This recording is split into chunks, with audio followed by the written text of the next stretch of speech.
এখেতক চিনি পাইছে নিশ্চয় বৰ্তমান বাইদেউ চিনাকি মুখ ৰাকেশ পাল পৰিচালিত 420 নাটকৰ শ্ৰেষ্ঠ অভিনেত্ৰী পল্লৱী বাইদেউ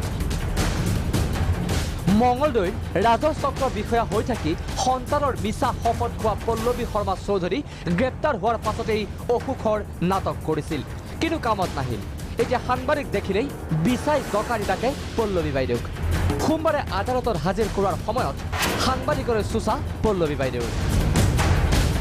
পিছত গাড়ীত বহি লাজ গৈ বাইদেৱে কি ক'লে শুনক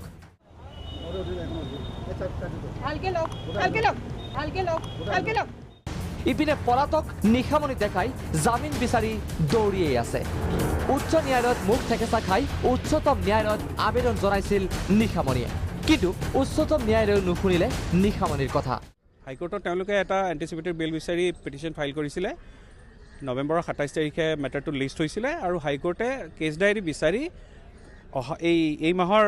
15 তাৰিখে মেটাৰটো লিষ্ট হৈ আছে তাৰ মাজতে তেওঁলোকে আহি সুপ্ৰিম কোৰ্টত special leave petition criminal file কৰিলে সুপ্ৰিম কোৰ্টে কোনো ইণ্টাৰফেয়াৰেন্স নকৰোঁ বুলি ক'লে যে high court is free to decide আৰু কোনো ধৰণৰ চিম্পেথি দেখুওৱা নাই আউটৰাইট ডিছমিছ কৰিছে গতিকে আজি নিশামণি ডেকাই সুপ্ৰিম কোৰ্টত যি ৰিলিফ বিচাৰি আহিছিলে একো ৰিলিফ দিয়া হোৱা নাই নাটকৰ পথ পৰিবলৈ এতিয়াও বহু বাকী